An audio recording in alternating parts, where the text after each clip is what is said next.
মানিকগঞ্জের একটা ছেলে বিমান তৈরি করে কিন্তু রীতিমতো কিন্তু ভাইরাল হয়েছে। আজকে তার এলাকার এক মুরব্বীর সাথে আমরা একটু কথা বলবো। কেমন আছেন আপনি? আসসালামু আলাইকুম। ভালো।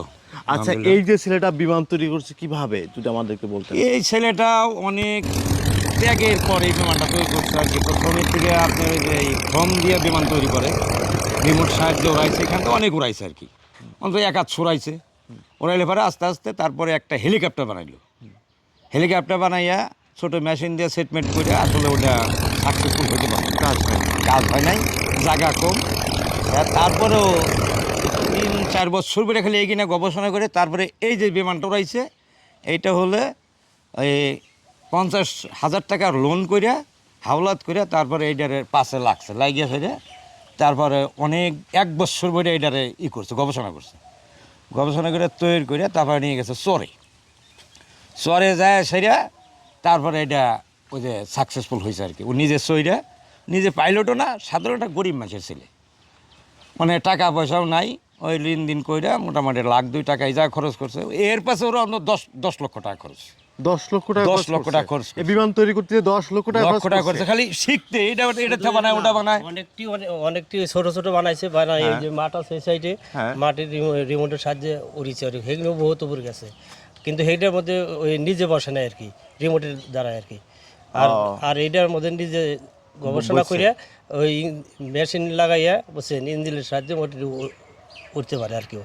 এটা মানে এই টাকাগুলো উনি কোথায় পেয়েছেন? আমরা শুনছি উনি গরিব মানুষের টাকার মধ্যে ও ভালো একটা ইঞ্জিনিয়ার, তো মানে ওই যে ওয়েল্ডিং এর কাজ করে, ভালো চাকরি করতো, ভাই বিরাদারও কাজ করে, তো ভাই বিরাদার কাজ করে, ভাই বিরাদারা ভালো পয়সা কামাই করে, তাদের কাছে টাকা পয়সা ধার ঋণ কইরা।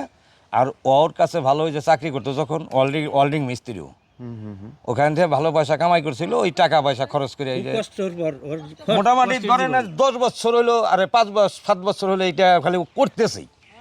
এই মিলার মানে 5 থেকে 7 বছর যাবত এই কাজটাই করতেছে, মানে তার মাথায় এটাই ঘুরতেছে। এই যে টাকা পয়সা অনেক লোন করে এই কাজটা করছে। এর আগে কতবার ব্যর্থ হয়েছে যদি বলতেন? এটা হয়তো এটা আমরা দেখছি ও মোটামুটি 3-4 বার ব্যর্থ হয়েছে। 3-4 বার ব্যর্থ হয়েছে, পারে নাই, উড়ে নাই। ওইটা হেটা বানাইছিল হেলিকপ্টারও বানাইছে আগে। হ্যাঁ, হেলিকপ্টার বানাইছিল, ওইটা করতে পারে নাই। ওই পাঙ্খা টাঙ্খা সব লাগাইছিল, মেশিনও লাগাইছিল, কিন্তু উঠতে পারে নাই। টাকা লাগে, যে মেশিনটা মোটরের মধ্যে বসানো লাগবে, সেই মেশিনটার তো দাম অনেক। এটি 13,000 টাকা দা উনি আনছে, ছোট মেশিন।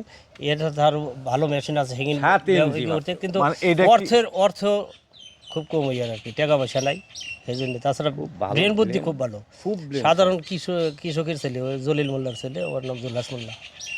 আচ্ছা, এই যে মেশিনটা লাগাইছে, এটা কি বিমানের মেশিন নাকি কোনো না মোটরসাইকেলের? না, এটা লাগাইছে পাওয়ার টিলারের মেশিন। পাওয়ার টিলারের মেশিন লাগাইছে। হ্যাঁ, ছোট পাওয়ার টিলার, যে হাতে টান দেয় স্টার দেয় না, ওইগুলা। আচ্ছা, উনি পড়াশোনা কোন পর্যন্ত করছে? ম্যাট্রিক পাস পর্যন্ত, মানে এসএসসি পর্যন্ত পাস করছে। মানে এসএসসি পড়াশোনা করার পরে এত মানে বুদ্ধি আসলো কিভাবে? তার চিন্তা ভাবনাটা ও খালি এইটার পরে গবেষণা করে একটা জেদ ছিল ওর সাথে। আমরা যখন বসিও বললো যে আমার একটা চিন্তাধারা, যে আমি কোনোদিন বিমানে উঠিও নেই, বিমান চালাইও নেই, দেখেও নেই, তা আমার একটা চিন্তাধারা, আমি এটা সাকসেসফুল হইতে পারি কিনা আমি চেষ্টা করব।